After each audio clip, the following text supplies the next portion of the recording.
Our Tuesday regular from the province and Post Media, Mr. Patrick Johnston, back from the whirlwind 5-game road trip with the Vancouver Canucks. How you doing? Whirlwind is it's such a good term for everything, isn't it? Wow. Well, these days travel, it's funny. Like literally, as he's introducing you, I'm reading some crazy story about travel and Air Canada losing bags and a wheelchair and travel. Just like being the beat writer on the road is not the way it used to be, is it? I don't know. I mean, in many ways, this felt like a kind of a classic trip because they had the ridiculous Winnipeg to Pittsburgh thing, which I made fine. I mean, I in the end, like for all the movement I had to make, other than sort of getting up quickly and moving to rebook my flight last Wednesday when the FAA computers broke and nobody could fly for 2 hours or wherever it was. I really had no issues. Everything worked. I showed up on time. That's good. There were no problems with security. The flights all kind of took off at the right. The only time actually was the first flight flying to Winnipeg, 10 days ago or whatever it is now. When they got on the things, the guys were going to leave a little bit early. There's a bit of a different procedure today. The third engine in the back isn't working today, and you're like, wait, what? But it was fine. Apparently, I didn't understand it. There's a couple more though. It's fine. Well, they have three, and Yeah. the one anyway. The two main ones were fine, but the one in the back, they're like, well, but we'll be fine, and you're like, okay, what? But no, Reminds it was me of- fine. It was fine, but just lots of airports, lots of connections. Reminds me of the old joke, and you can fill in what sort of person is the clown here. But, the first engine goes down, second engine goes down, third engine goes down, and one passenger turns to the other goes, boy, if that fourth engine goes down, we're going to be here all day. Yeah, right. Exactly. Okay. Bodog poll question. Let's get down to business here, Patrick. Oh, Things no. happened while you this were isn't away. yucks. Biggest takeaway from the Rutherford presser yesterday. Oh, is it a poll question? I thought I got an options here. Oh, shoot. Yeah, you do get options. My bad. Yeah, you're just leaving it open ended for him. Honestly, we could have put like 12 different Yeah, sure, answers we here. could have, yes. We've done our 4. We're limited, of course, by Twitter 4. Yes. Major surgery required. Bruce is the coach, quote, now. Retool in less than 3 years, or pickle. Well, I mean, I've already made the joke about the pickle, so I have to go Can't with vote that. pickle. Yeah, I can't vote for something pickle? else. Okay. We have to discuss another jumping off point here. So can't go pickle. What was the first one again? Major surgery required. Yeah, I mean, of course, the context of that one was everyone has noted about. I mean, it's funny. Each one of these options are things that I think have been considered, mentioned, or thought about various points in the last 6 weeks. I don't even know how long we've been talking about the sort of collapse of this team. I mean, obviously the Pearson story remains. Quinn Hughes, of course, trying to be careful and backtracking on Friday, saying, "Oh, I was just emotional." But I mean, there's been multiple surgeries on what should have been a routine injury. I think as far as any of us understand. So and then of course there is concern about the future. So we'll see. Saying that in the context, obviously stood out. Rebuild, retool, whatever you want to call it. I mean, I've sort of been on that. I said, let's stop talking about it. They need to figure out how to make this team good and good that it's building towards the future. Because clearly the guy that matters is Elias Pettersson. And so in a sense, maybe that's the most important one because there's an open recognition of that basically everything that happens here going forward needs to be centered around that.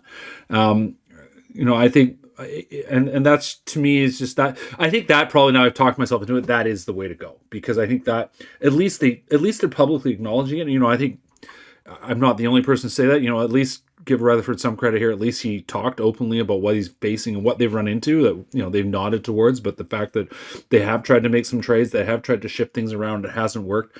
I mean, that's nice. That's your job. Figure it out. We do appreciate that you've told us that it had whatever they tried at first didn't work. But yeah, I think that the sort of the rebuild, retool aspect, because in the end, you don't want to. I get the instinct towards saying people will never tolerate this because, of course, nobody wants to tolerate years and years and years and years and years of losing. But that's what's ended up happening here. So, whether you said rebuild or not is kind of immaterial. The fact is that the process has been terrible for 9 years, 8, 10 years, even if you want to talk back to 2013, and that is more than anything the issue. And so, openly talking about what you're going to actually try to do here is important. What you're trying to do here is build a team that's going to contend around Elias Pettersson. Well, you better get moving on that fast. You can't sit and wait for that team to take 5 years, but at the same time, you can't just say, well, we're going to find players that we're going to hit on 3 or 4 players that are going to show, that have perhaps not played to their potential somewhere else, and all of a sudden build a team out of that, because that also doesn't happen either. The Leafs, I think the Leafs are actually the best example here. They went full in on a tank for 1 year. Obviously got lucky with Austin Matthews, but it wasn't just Austin Matthews. They did a lot of other things. They drafted smartly. They really were shrewd and aggressive in their sort of bottom end of the roster decisions. They really worked towards building sort of what Rutherford is talking about, finding players with upside who perhaps have underwhelmed, and then just trying to do stuff around the edges, spend money on things that other teams can't afford to do. And, there is no salary cap on everything else. And there was a time when the Canucks did do that. And I think that is another important thing to remember, is that if there is one thing that you can do, is that you can spend on off-ice stuff. And I'm not convinced that has been something that's been terribly well focused on by ownership or management in the last, 5-7 years or so. I think he sort of scoffed when Drance, mentioned a 3-year timeline. No, he meant 2 years. Yeah. Like, do you? Is that realistic for you? Well, I mean, I'm not going to lie.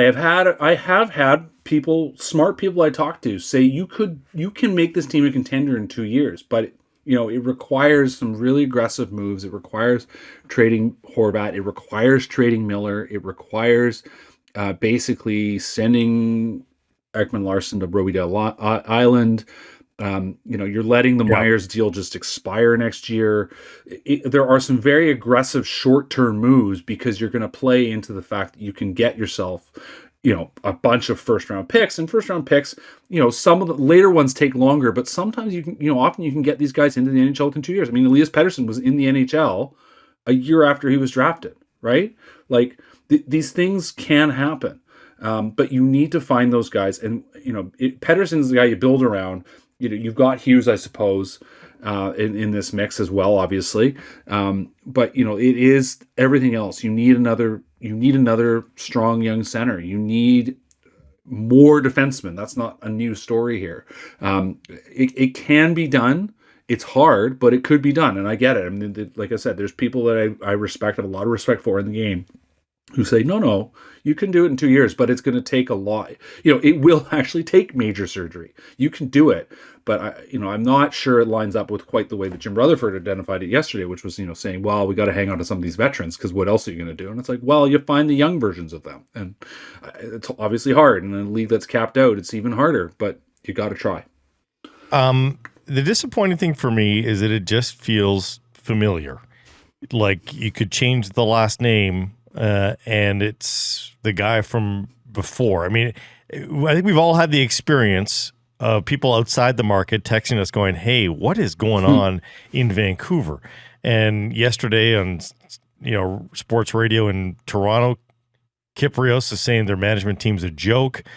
His co-host is questioning if the GM even exists. Where's Patrick Olvine? Even though Rutherford's a better public speaker, we'll give him that over Jim Benning, doesn't the message just sound the same to you? Yeah, I mean, I get the thing that strikes me is how you've already kind of mentioned it, that this has now become a national story and not just a Sportsnet, a Hockey Night in Canada panel story. That I was on, I was on Sirius XM talking about this. Yeah, that has not happened often. As you said, you got Borden and Kyprios talking about it. Like we all know how it works in local sports radio in Canada. That you are, you do not want to talk about anything but the local team and the local hockey team, to be clear. Because, unless there's a fire of unmitigated and that's what I mean. Yeah. You'll sneak in the occasional chat up. You'll sneak in some football, but occasionally you'll talk about other stuff. But people don't want to. You guys know this. People always call it, the most complaints you get are, well, I want to hear more Canucks. So if you're in Toronto and you're not talking about the Leafs, I mean, that tells you how much it's caught their attention. And maybe it's just the snowball effect of it all, that it's been 10 years, that nothing's changed. It does sound so so familiar. I mean, I've said this before. It is very much put up or shut up time with this group. Like they've had a year. They did okay, great. You tried some stuff, but like you got, if you don't do some stuff, it's just going to keep circling the drain. So the difference will be told in how things play out from here, I think, because otherwise you're right. It looks exactly the same. And certainly, it's the message is different. I mean, I do think it is different because of what I just said. There is this major surgery aspect. There is a recognition that the roster as assembled does not work because you can see the results on the ice, and sort of this pretending of the if, but, well, maybe mentality that really did dominate, that no plan.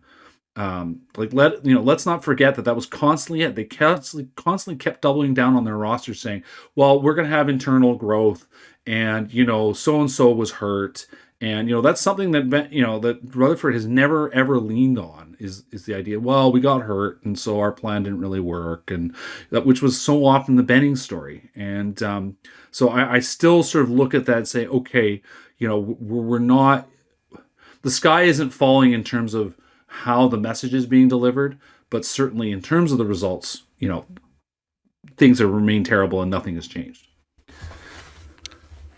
Moving along, our first opportunity to talk to you, but your thoughts and memories on the late Gino Ojic. Well, I mean, I grew up here, right? And I can, even if that game was on, the home game against the Blackhawks was on TV, I can certainly guarantee I didn't watch it. I don't think it was on TV. I know I would have listened to it. And, I have a memory of being very much aware of this sort of rocket that came out of nowhere. That was Gino Ojic, and just the instant fan favorite he became. And the way he played, and this is something that came up. Obviously, we know him for the wild stuff, the fighting, that kind of thing. But the thing that stood out in learning about him, I wrote this story last year about him going into the BC Sports Hall of Fame. Talking to Mike Penny, Brian Burke, Mike Murphy, the guys who coached him, drafted him. I don't know if word develop is him, because he basically came into the NHL almost right after being drafted, but was the warmth and character and intelligence of the man, and that was something that Stan Smeel reiterated to us on Sunday when we talked to him in Raleigh. That this was a guy who cared. He cared about those around him. He clearly was not a perfect human being. Had at times a difficult life. But he was someone who really did his best to care about those around him. And so when I would walk into the press box and I would be greeted by him, hello, Patrick, in a way that he was like greeting an old friend he'd never seen. I think Blake, you said this the other day, right? That here was a guy that you didn't know. I didn't, he knew me as a reporter, but he didn't, I don't think I think I probably at some point had told him when we talked about his career that I grew up here and I remembered him as a kid, but didn't, that's, I was a face he knew and he was happy to see me. And that stood out. And that's really what I'll remember, and just what a sort of friendly, caring person he was, certainly to me. And, the other thing, I was thinking about this morning, the other thing is that, you just say, it's still true of a large portion of people in this city. You just say Gino, people know who you're talking about. And, we should all be so lucky. Patrick, thank you for your time today. Appreciate this. Glad you're home. We'll catch up next Tuesday. Take care, guys.